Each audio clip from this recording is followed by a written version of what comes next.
C'est en marge de l'atelier régional de partage d'expériences des projets financés par la Banque mondiale tenu à Niamey du 3 au 5 mai qu'une équipe composée d'experts sur les questions environnementales et sociales s'est rendue sur le site des travaux de construction de la digue de protection de Goudel sous la conduite du projet de gestion des risques de catastrophe et de développement urbain PGRCDU.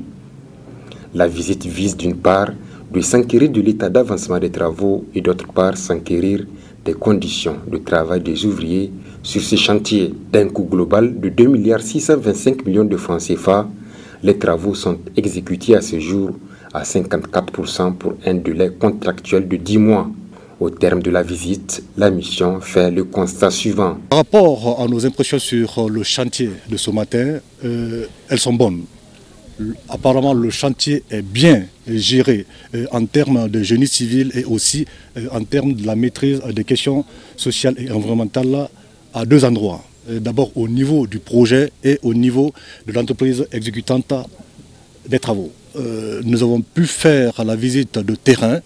Tout ce qui concerne le génie civil, apparemment il n'y a pas de gros problème à cet endroit-là. Les cahiers de charge est respecté.